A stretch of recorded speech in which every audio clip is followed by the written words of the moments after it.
పనులు చూస్తున్నాడు. అసలు నిజమైన ఈ మనం వస్తున్నాం కదా, దీనికి బేసిక్స్ ఏంటనే దాని గురించి చాలామందికి ఈరోజు తెలియదు. చాలామందికి తెలీదు. వెళ్తున్నామంటే దేవుని మందిరానికి వెళ్ళిపోతున్నాము, బయలు పట్టుకొని వెళ్ళిపోతున్నాము ఏంటి అనుకుంటున్నా తప్ప దేవుని గురించి ఎందుకు వెళ్తున్నాం అనే విషయాన్ని ఎవరు తెలుసుకోరండి. దేవుని స్తోత్రం, హల్లెలూయా.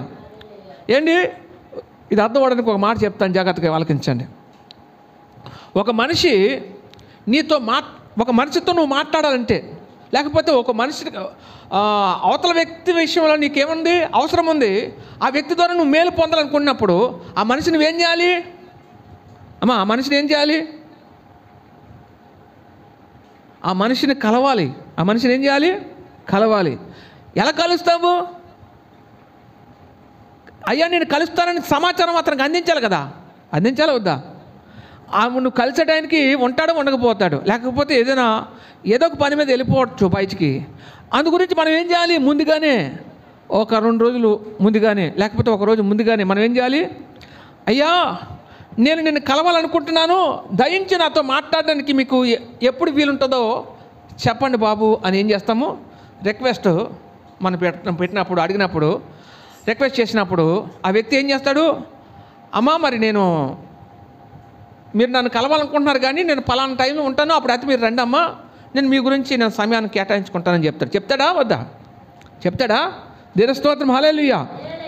అలా కాకుండా సర్ప్రైజ్ ఇద్దామని చెప్పి ఏంటి అతనికి ఒక మాట చెప్పకుండా మనం వెళ్ళిపోయామనుకో, మనం వెళ్ళిపోతే ఏం జరుగుతుంది? నువ్వు వెళ్ళే టైంకి అతను ఉండకపోవచ్చు, బయటికి వెళ్ళిపోవచ్చు, ఉంటే పర్వాలేదు కానీ బయటికి వెళ్ళిపోవచ్చు. అప్పుడు ఏ వ్యక్తి ద్వారా అయితే నువ్వు సహాయం పొందాలనుకొని ఆ వ్యక్తి యొక్క ఇంటికి వెళ్ళావో ఆ వ్యక్తి లేకపోతే నీకేమైపోతుంది? ఏంటి ఆ వ్యక్తి లేనప్పుడు నీకేమైపోతుంది? డిసప్పాయింట్ అయిపోతావు. ఏంటి ఎంత ఆశపడి వెళ్తావో నీ ఆశ నిరాశ అయిపోతుంటుంది. మొట్టమొదటిగా నీ ప్రయాస వేస్ట్ అయిపోతుంది, నీ ప్రయత్నాలు వేస్ట్ అయిపోతుంది, నీ టైం అంతా వేస్ట్ అయిపోతుంది, నీ ప్రయాణం అంతా వేస్ట్ అయిపోతుంది, అన్నీ వేస్ట్ అయిపోతాయి. ఇలా వేస్ట్ అయిపోవడం గల కారణం ఏంటి? ముందుగా ఆ వ్యక్తితో నేను వస్తున్నాననే సమాచారం నువ్వు ఇవ్వకపోవడమే. ముందుగా నేను వస్తున్నాను అనే సమాచారము పోనాపో అనే సమాచారము మనము ఇవ్వకపోవడమే. అలా ఇవ్వకపోవడానికి గల కారణం ఏంటి? ఇవ్వకపోతే ఏం జరుగుతుందండి? ఏ వ్యక్తినైతే మనము ఆశ్రయించాలనుకున్నామో, ఏ వ్యక్తి ద్వారా అయితే మనం మేలు పొందాలనుకున్నామో, మేలు పొందే వ్యక్తి ద్వారా ఆ మేలు పొందకపోగా ఆ వ్యక్తిని మనం ఏం చేయలేము, ఆ వ్యక్తి కనీసం మాట్లాడడానికి అవకాశం లేకుండా పోతుంది. దానికి కారణం ఎవరు? మమ్మాటికి మనమే. దీని గురించి మనం ఏం చేయమంటాడు దేవుడు?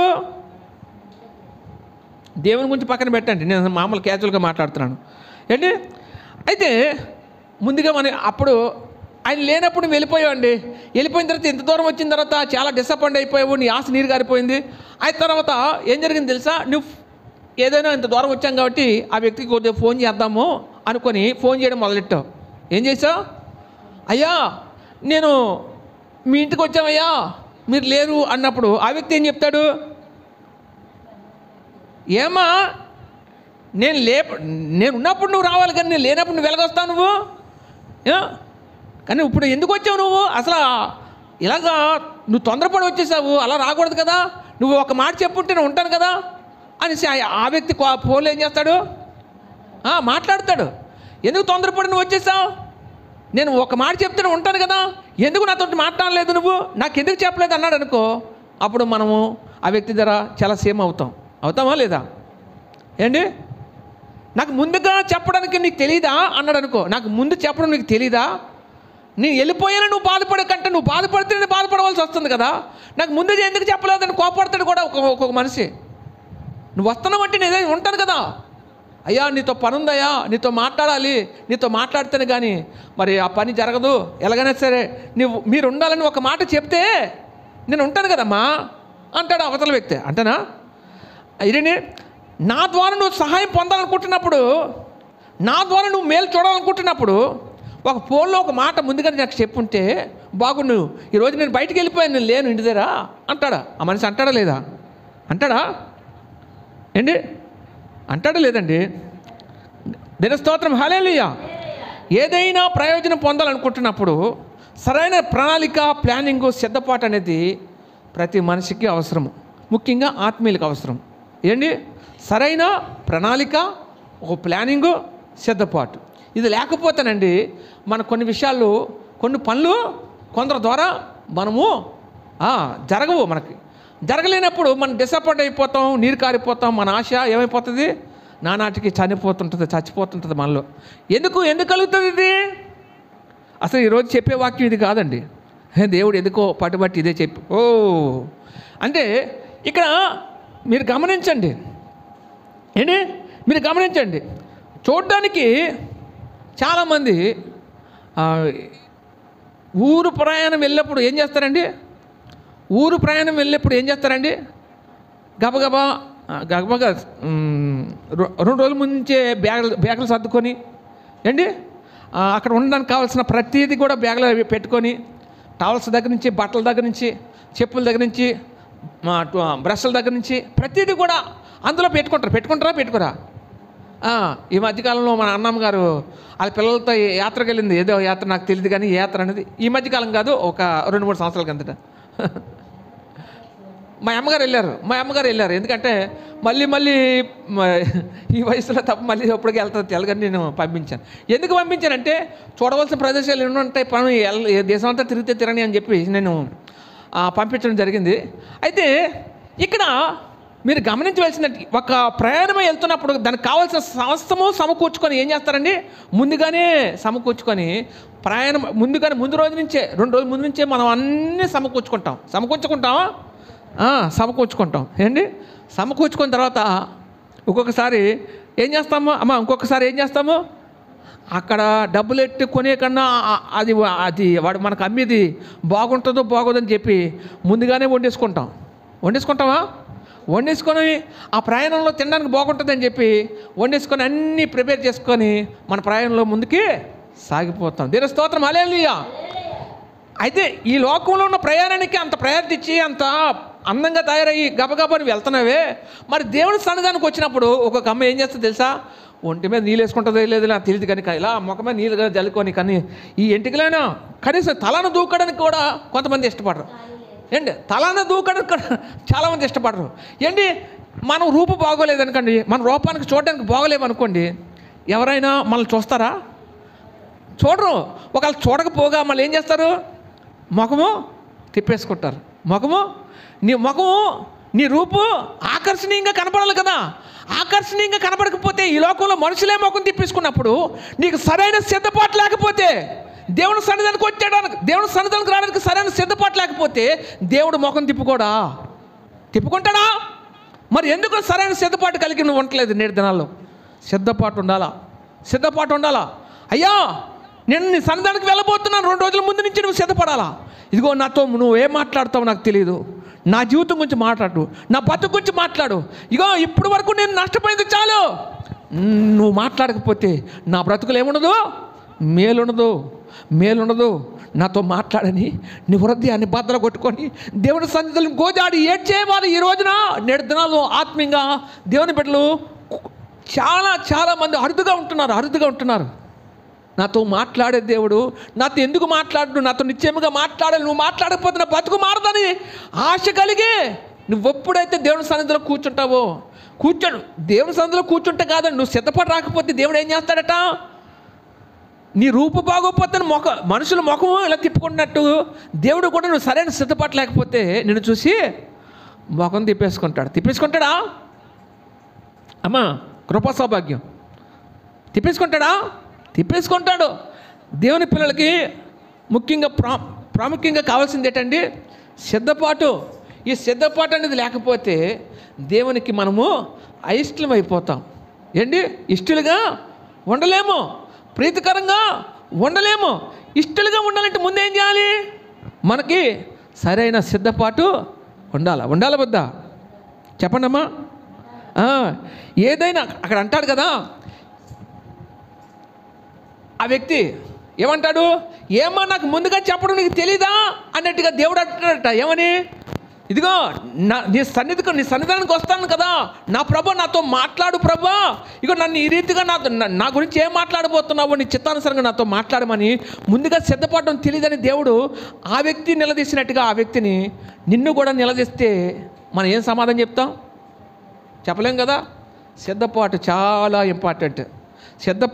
అసలు సిద్ధపడకపోతే, అందుకని ఒక దగ్గర అంటాడు కదా, నీ పనుల భారము యెహోవా మీద ఉంచుము, అప్పుడు నీ ఉద్దేశాలు ఏమైపోతాయి? సఫలపరచబడతాయి అంటాడు. నీ పనుల భారం. ఎవరి పనుల భారము? మన పనుల భారం అంట ఎవరి మీద ఉంచాలి? దేవుని మీద ఉంచాలంట, యెహోవా మీద ఉంచాలి. అప్పుడు నీ ఉద్దేశాలు ఏమవుతాయి?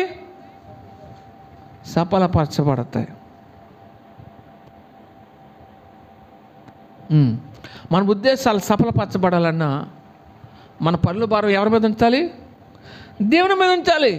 అసలు అందరికీ చెప్పుకుంటాము, చెప్పుకోవాల్సిన వానికి మనం చెప్పుకోము. ఎందుకంటే ఆయన కనబడ్డు కదా. కనబడుతున్న మనుషులందరికీ కూడా మనం ఏం చేస్తాము? వాళ్ళని నమ్ముతాము. నమ్మి వాళ్ళకి ఏం చేస్తాము? అన్నీ చెప్తాం. కానీ కనబడిన దేవునికి ఏం చేయము? నేటి దినాల్లో విలువ ఇవ్వకుండా విశ్వాసం ఆయన మీద ఉంచకుండా మనం ఏం చేయలేము?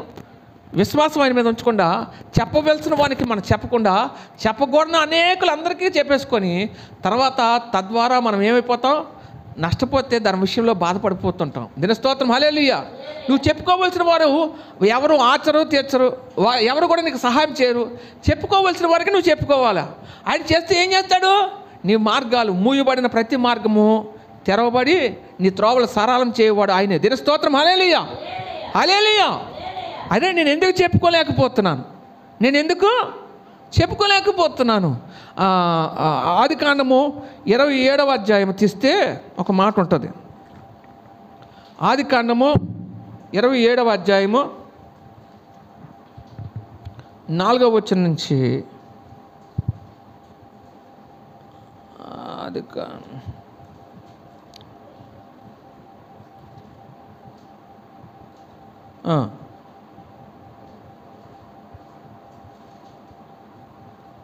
సారీ 15వ అధ్యాయం అనుకుంటాను. 15వ అధ్యాయము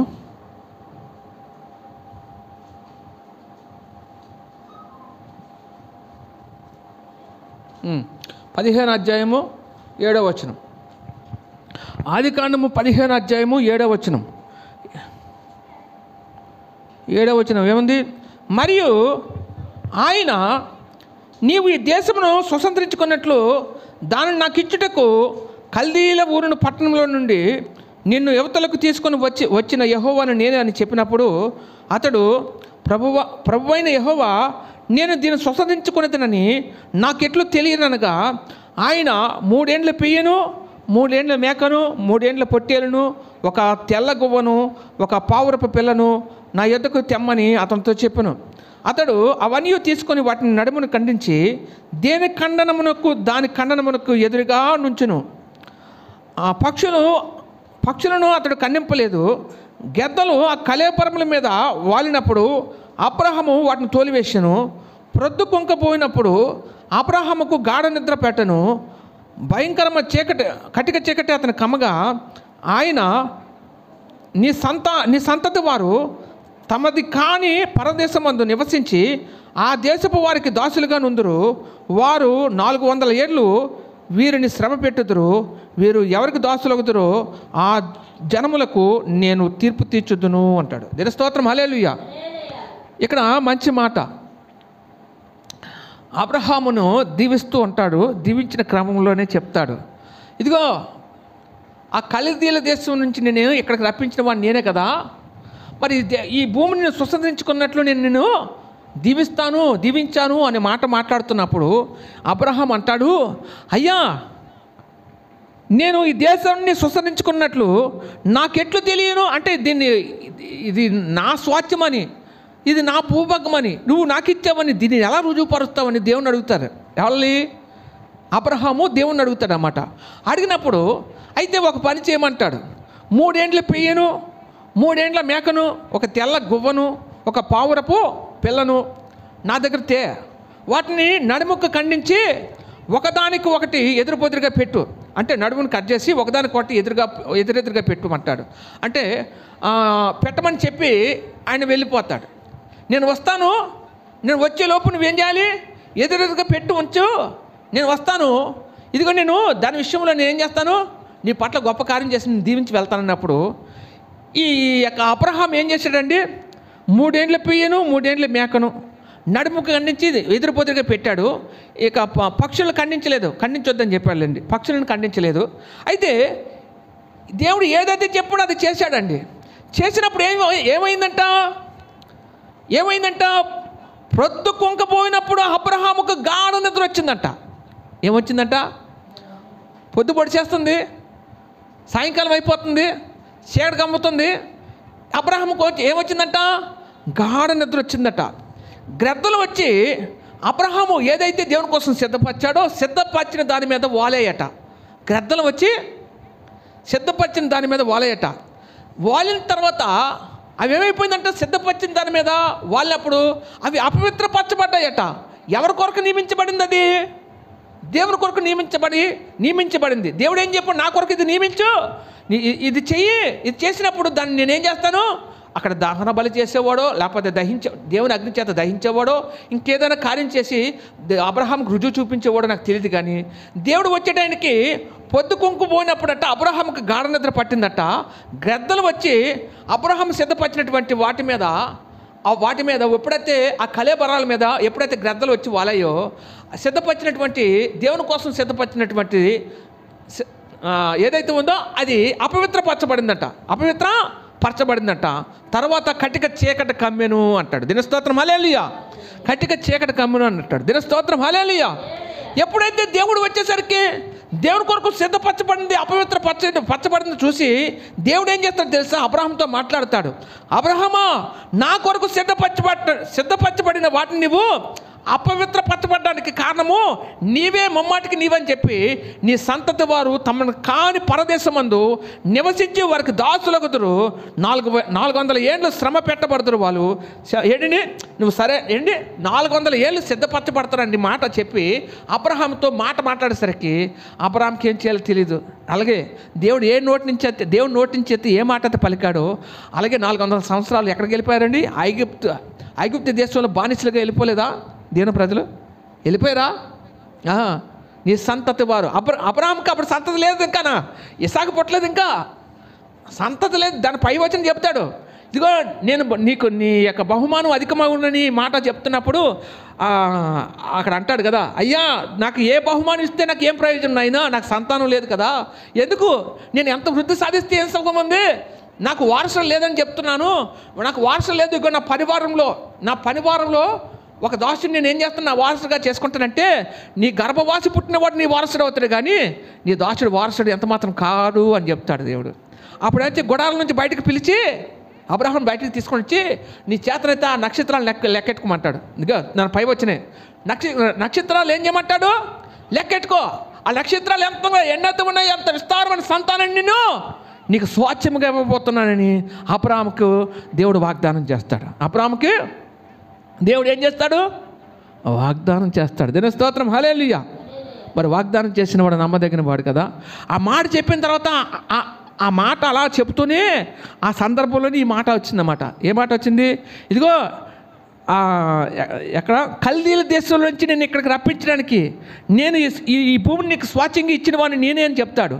అయ్యా నువ్వు ఇస్తే నాకు రుజువేటి అని అడిగినప్పుడు అయితే నీకు ఒక సూచక్రియ ఒక మహత్కార్యం ఏదో చేయబోతుండగా దానికి ఒక సూచనగా కొన్ని విషయాలు చెప్తాడు. చెప్పినప్పుడు ఇదంతా జరిగించు, నేను నీ పట్ల నేను రుజువుపరుస్తానని దేవుడు మాట్లాడినప్పుడు దేవుని కోసం సిద్ధపరిచినటువంటి వాటిని గ్రద్దలు వచ్చి అపవిత్రపరచగలే దేవుని కోపం అబ్రహాం మీద రగులుకొని ఈ మాట అంటాడు, నీ సంతతి వారు తమను కాని పరదేశమందు నివసించి వారికి దాసులగుదురు, 400 ఏళ్ళు శ్రమ పెట్టబడుదురు అని మాట మరి అబ్రహాముతో మరి దేవుడు మాట్లాడినప్పుడు అలాగే తన సంతతి వారు ఎక్కడికి వెళ్ళిపోతారు? ఐగుప్తుకి వెళ్ళిపోతారు, చెరలోకి. దీని స్తోత్రం హల్లెలూయా.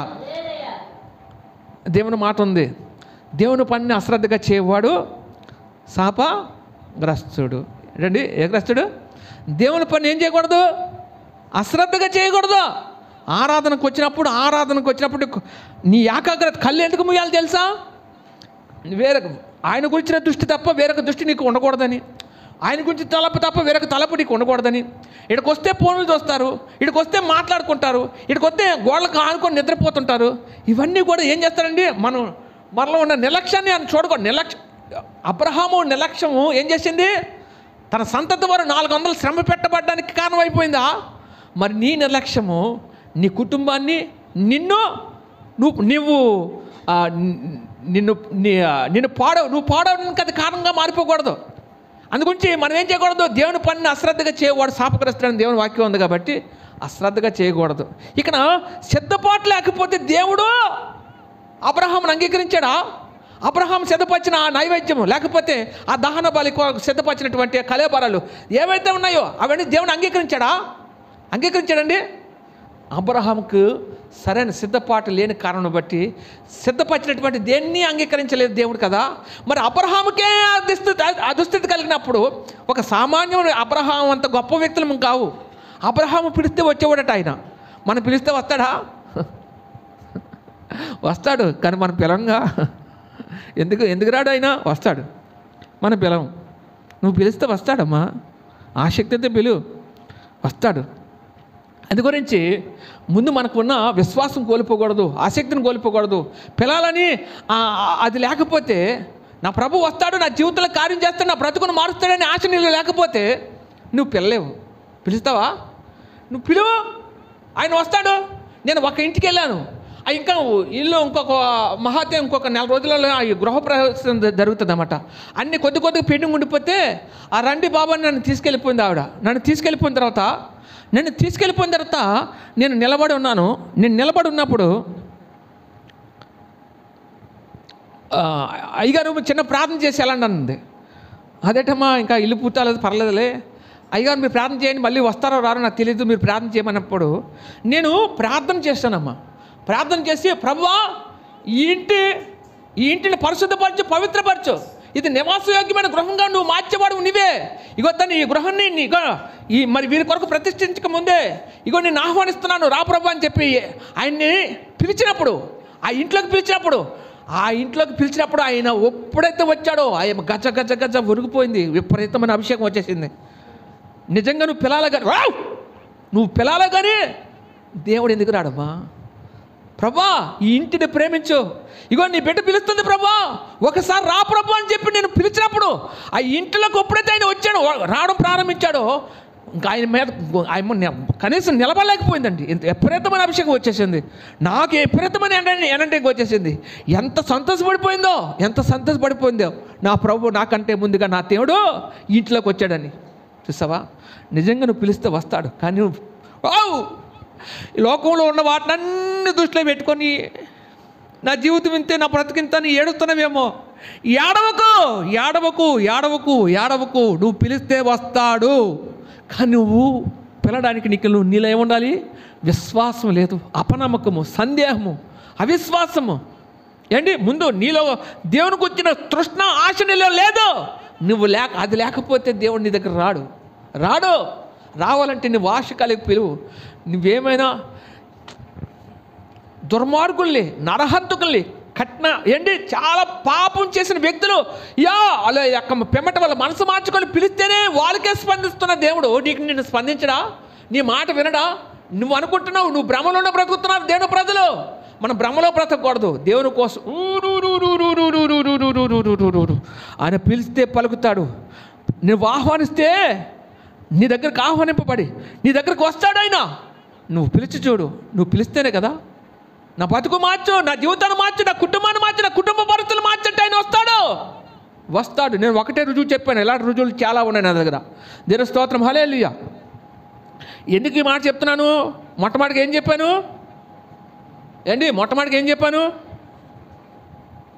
చెప్పండి. మొట్టమొదటిగా ఏం చెప్పాను? దేవుని సన్నిధానానికి వచ్చే ముందు మనకేముండాలి? సిద్ధపాటు ఉండాలి. 2 రోజుల ముందు నుంచే సిద్ధపాటు ఉండాలి. అబ్రహాముకి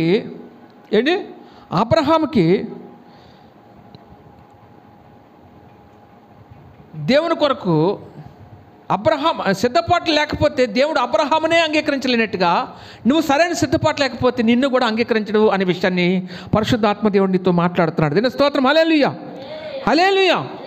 అందుకని అంటాడు కదా, ఏమంటాడు తెలుసా?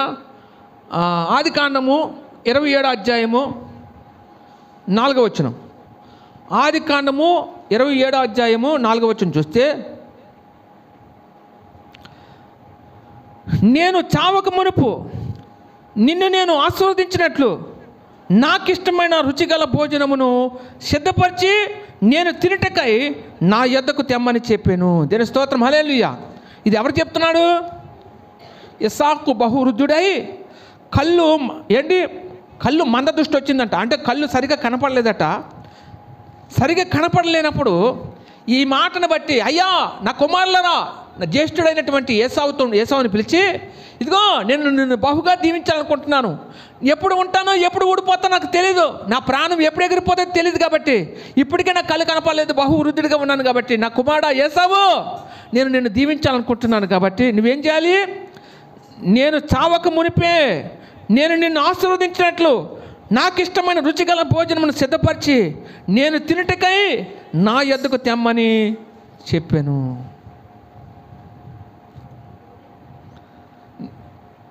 ఎప్పుడైతే నువ్వు తెస్తావో రుచిగల భోజనము నా కోసం తెచ్చి వండి వచ్చి నా కోసం సిద్ధపరుస్తావో, దాన్ని బట్టి నేను తిని తృప్తి పొంది నేను ఏం చేస్తాను? దీవిస్తాను అంటాడు. ఎవరు? తండ్రి అయిన ఇస్సాకు. ఎవరిని? ఏసావుని. దేని స్తోత్రం, హల్లెలూయా. ఒకవేళ ఏసావు చనిపోయాడు అనుకో, దీవెన పొందగలుగుతాడా ఏసావు? కాదు, ఇస్సాకు చనిపోయాడు అనుకో, దీవెన పొందగలుగుతాడా? దీవెన పొందగలుగుతాడమ్మా ఏసావు? ఇప్పుడు సడన్గా చాలామంది చనిపోతున్నారు. గుండాకి చాలామంది చనిపోతున్నారు కదా. చనిపోయిన తర్వాత అరే బతుకున్నప్పుడు ఆ వ్యక్తి ద్వారా మనం ఏదైనా పొందుతాం, కానీ ఆయన బతకలేకపోతే ఆ వ్యక్తి ద్వారా పొందవలసింది మనమే. మనం వచ్చాం, మనం పొందుకున్న టైంకి ఆయన చనిపోయాడు అనుకో, మనం పొందగలుగుతామా? తర్వాత అతను వెనకున్న వాళ్ళు ఎవరైనా మనకి ఏదైనా ఇవ్వగలుగుతారా? అతను ఉంటే మనం పొందగలుగుతాం, కానీ తన వెనకున్న వాళ్ళు ఎవరు కూడా మనకి ఇద్దామనే ఇవ్వలేరు. అందుకని మనిషి ఉన్నప్పుడే విలువ తెలుసుకోవాలి. ఒక కాలం చెల్లి మనిషి చనిపోతే, ఆ మనిషిని కొంచెం చనిపోతే ఆ మనిషితోటే సమస్తం ఇవ్వడానికి అతనికి ఏముందండి? ఔదార్యం ఉందండి, సహాయం చేసే సద్గుణం ఉంది. కానీ అందరికీ అలాంటి గుణం ఉండదు కదా. తన వెనకున్న వాళ్ళకి ఆ గుణం ఉండదు కదా. ఇక్కడ ఏమంటున్నాడు ఇస్సాకు? ఏమంటున్నాడు తెలుసా? ఇదిగో నేను చావకుడినట్లు, నేను చావకు మునిపే నిన్ను నేను ఆశీర్వదించినట్లు నాకు ఇష్టమైన రుచిగల భోజనం సిద్ధపరిచి నేను తినటికై నా యొద్దకు తెమ్మని చెప్పాను. అప్పుడు నా కుమారుడా ఏసావు, నేను నిన్ను దీవిస్తానంటాడు. ఇదిగో నువ్వు సిద్ధపరిచిన వాటిని నేను భుజించి నేను తృప్తి పొందిన తర్వాత నేనేం చేస్తాను? మనస్ఫూర్తిగా నేను దీవిస్తానంటాడు. ఏంటి? జ్యేష్ఠుడు కదా. జ్యేష్ఠుడికి ఎన్నంతల ఆశీర్వాదం ఉంది? 2 ఆశీర్వాదం, జ్యేష్ఠత్వం మన హక్కుకు. అయితే అది టాపిక్ కాదు. ఇక నేను చనిపోతే నేను దీవించడానికి ఎవడు ఉన్నాడు? ఇంటికి పెద్ద దిక్కు నేనే కదా. నేను చనిపోతాను ఎప్పుడు తెలీదు, ఎప్పుడు చనిపోతాను తెలీదు. ఎప్పటికైనా కళ్ళు మంద దృష్టి కలిగి ఉన్నాయి, నాకేం చూపు కనబట్టలేదు నా కుమారుడా. ఇగో బేగెళ్ళి నా కోసం ఈ పని చేయమన్నప్పుడు ఏం చేయాలి? ఏసావు ఆ పని చేయడానికి వెళ్ళాడా లేదా? అయితే ఇది ఏంటంటే, అలాగా ఆ ఇస్సాకుంటేనే ఏసావు దీవించబడతాడు. దేవుడు ఏమంటున్నాడు ఈ మాటకి? నేను దొరుకు కాలం మందు మీరు నన్ను వెతకండి అంటున్నాడు. నేను దొరుకు కాలం మంది మీరు నన్ను వెతికితే మీరు నన్ను కనుగొంటారు. నేను దొరకలేనప్పుడు మీరు ఎంత వెతికినా నా కృపాకాలం నా కృపాకాలం అంతా గడిచిపోయిన తర్వాత మీరు నన్ను ఎంత వెతికినా నేను మీకు కనపడను, నా ద్వారా మీకు ఏ సహాయము పొందలేరు అంటాడు. దేని స్తోత్రం, హల్లెలూయా. నా ద్వారా మీరు సహాయం పొందాలంటే నేను మీ పట్ల ఇప్పుడు కృప చూపుతున్నాను కదా. నేను దొరికే కాలంలో ఉన్నాను కదా. మరి నన్ను దొరికే కాలంలో మీరు ఎందుకు నన్ను ఎతకలేకపోతున్నారు? నన్ను జాగ్రత్తగా వెతికేవాడు నన్ను కనుగొంటానని దేవుడే మాట్లాడుతున్నప్పుడు నన్ను కనుగొనడానికి నీ వెతుకు ఆసక్తి కలిగి ఉండలేకపోతున్నావు నేడు దినాల్లో. దేవుడు మాట్లాడుతున్నాడు. నన్ను కనుగొనడానికి నీకెందుకు ఆసక్తి కలిగి ఉండలేకపోతున్నావు నేడు దినాల్లో? నన్ను వెతుకు. దేవుని వెతుకుతున్నావు, నన్ను వెతుకుతున్నావా? నేను నిజంగా నన్ను వెతికితే నేను నిజంగా దొరుకుతా. నీకు నా మీద నీకు శ్రద్ధ లేని కారణం బట్టి ఈరోజు ఇంతకాలం నీకు దొరకలేదు. నా మూలంగా నువ్వు పొందవలసిన ఏ ప్రయోజనమో ఏ మేలో పొందకుండా దేనికి నోచుకోకుండా ఉండిపోయేవేమో. ఇప్పుడైనా అనుకూలమైన సమయం అని నువ్వు పెరిగి నన్ను జాగ్రత్తగా నెతుకు. నువ్వు కనుగొంటావు, నా ద్వారా సమస్తం నువ్వు పొందుకోగలుగుతావు అని దేవునితో మాట్లాడుతున్నాడు. చూసావా? ఆ మాట మాట్లాడుతున్న అభిషేకం వచ్చేస్తుంది నాకు. మాట్లాడుతున్న అభిషేకం వచ్చేస్తుంది. దేని స్తోత్రం, హల్లెలూయా. ఏంటి? అందుకనే ఎందుకు దేవుడు ఉన్నప్పుడే మనం సిద్ధపడాలా. ఇది కృపాకాలం కదా, ఆయన దొరికే కాలం అంతా మనం సిద్ధపడకపోతే దొరకని కాలం ఒకటి వస్తుంది, మరుగు చేసుకునే కాలం ఒకటి వస్తుంది. దేవుడు అసలు కనబడిన కాలం ఒకటి వస్తుంది. ఆ కాలంలో ఎంత ఎదుగుదామన్నా సరే, ఎంత ప్రార్థన చేసి తనకు సచ్చినా సరే ఆయన దొరకడు, ఆయన నీకు దొరకడు, ఆయన దొరకడు, ఆయన నుంచి ఏ సమాధానం రాదు. నీవు రొమ్ము కొట్టుకుంటూ అగ్నిగుండంలో రొమ్ము కొట్టుకుంటూ నీ స్థితిని బట్టి సిగ్గుపడుతూ అవమానపడుతూ పళ్ళు కరుగుతూ నిత్యము వేదన పడుతూ అక్కడక్కడక్కడక్కడ చచ్చిపోవాలి. నువ్వు నిత్య నరకాకులు చచ్చిపోవాలా. ఆ నరకాకులు చచ్చిపోకుండానట్లు దేవుడే నువ్వు నాశనానికి అప్పచెప్పబడకుండా దేవుడు ఏం చేస్తున్నాడు? నిన్ను ముందుగానే సిద్ధపడమంటున్నాడు. నేను దొరక కాలం ముందు నువ్వు ఏం చేయాలి? నన్ను వెతకమంటున్నాడు. వెతకవలసిన రీతిగా వెతకలేని కారణం బట్టి ఈరోజు నేను నీకు కనబడలేకపోతున్నాను. ఎందుకు కనబడలేకపోతున్నావు? మొన్న చెప్పా, అందరూ మీద పడుతున్నారు కానీ ఒకరి మీదే దృష్టి ఉందట దేవునికి. ఎవరు? జక్కయ్య. ఎందుకుంది?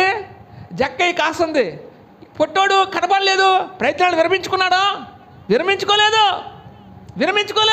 మనమైతే విరమించుకుంటామేమో, ఆ జనాల మధ్యలోకి వెళ్ళి మనం ఏం చేస్తాం అని విరమించుకుంటామేమో, తన ప్రయత్నాలు విరమించుకుంటా. ఏంటి ఆ మేడు చెట్టు ఎక్కి చూసినప్పుడు జక్కయ్య చెట్టు దిగిరా అంటాడు. అంతమంది వచ్చి పడ్డారు కానీ ఏ ఒక్కరి గురించి మాట్లాడిన వ్యక్తి ఆ జక్కయ్య చాలా దుర్మార్గుడు, చాలా అన్యాయస్తుడినే చూశాడు దేవుడు. నువ్వు ఎంత పాపం చేసావని కాదు కానీ, ఎంత ద్రోహి అని కాదు కానీ, ఎంత అన్యాయస్తుడువో అని చూడడు కానీ నీలో ఆశ ఉందో లేదో చూస్తాడు. అంతే. నీలో ఏముండాలి? మంచోడే చెడ్డవాడు పక్కన పెట్టండి. నిజంగా నా మీద ఆశ పెట్టుకుని ఉన్నాడా లేదా చూస్తాడు. నా మీద ఆశ పెట్టుకొని ఉన్నాడా లేదా చూస్తాడు. ప్రశాంత్, అర్థమవుతుందా అమ్మా? అర్థమవుతుందా? అర్థమైన వాళ్ళందరూ దీని స్తోత్రం చెప్పండి. గట్టిగా చెప్ప. హల్లెలూయా. ఇక్కడ అందుకని చివరికి ఒక మాట చెప్పి ముగించాలనుకుంటున్నాను.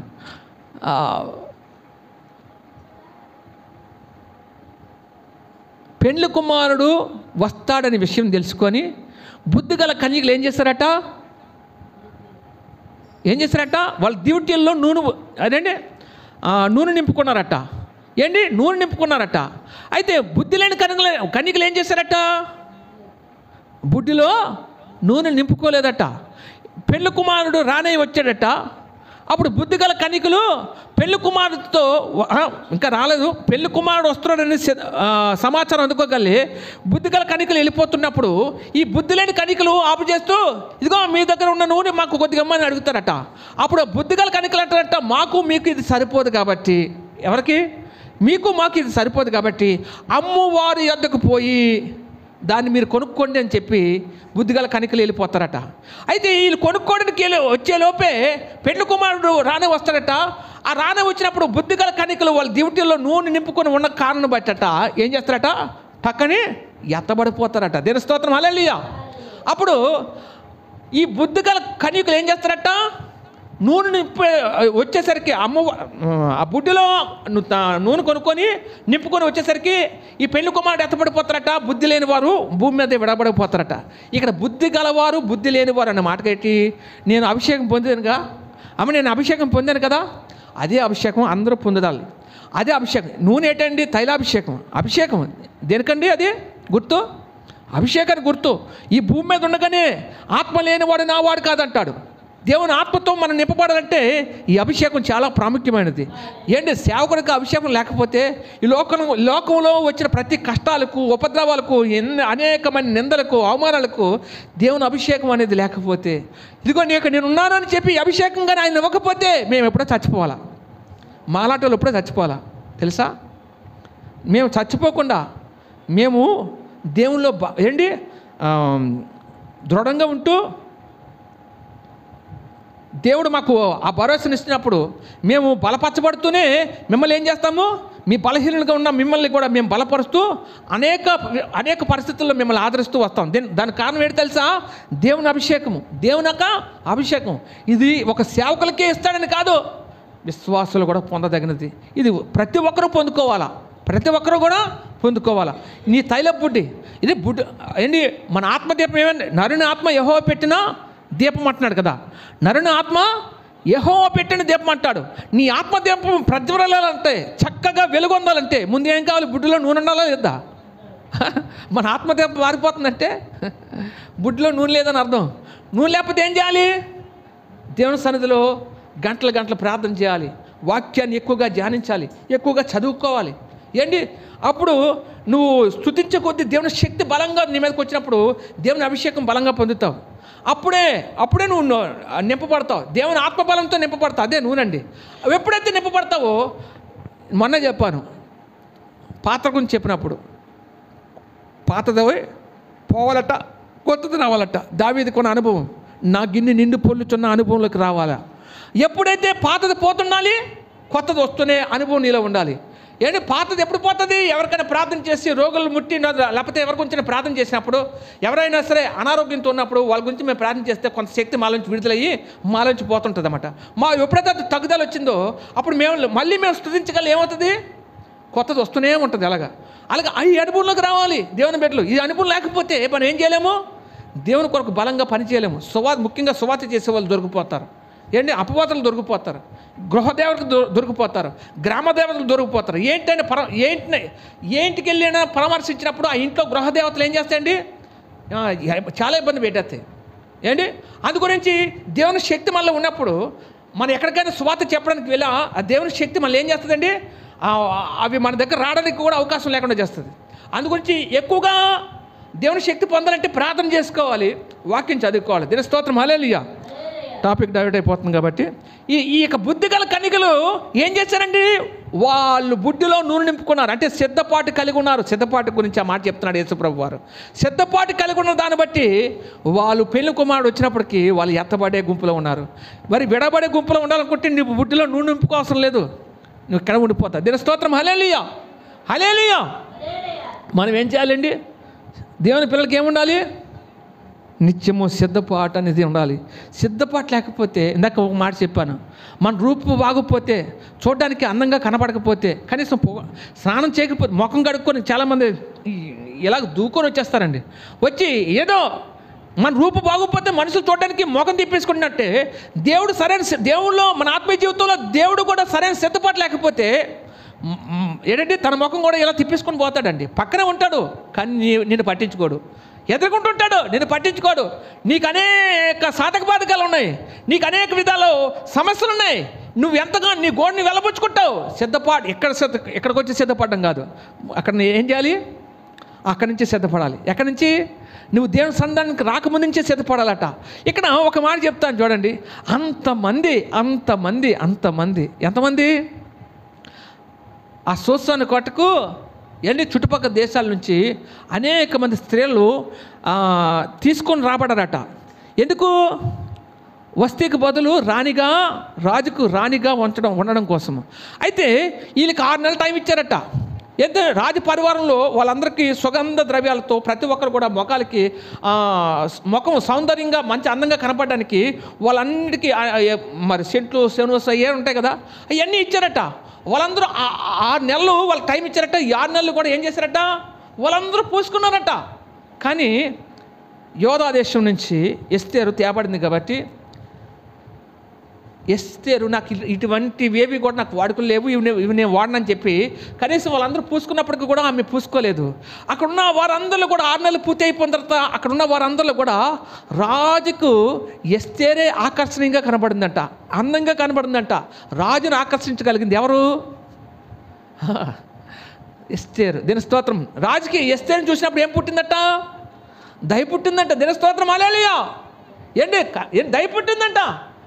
ఎస్తేరుని చూసినప్పుడు దయ పుట్టిందంట. మరి అటువంటి రాజును ఆకర్షించుకోగలిగే అటువంటి సౌందర్యం ఎలాగొచ్చింది?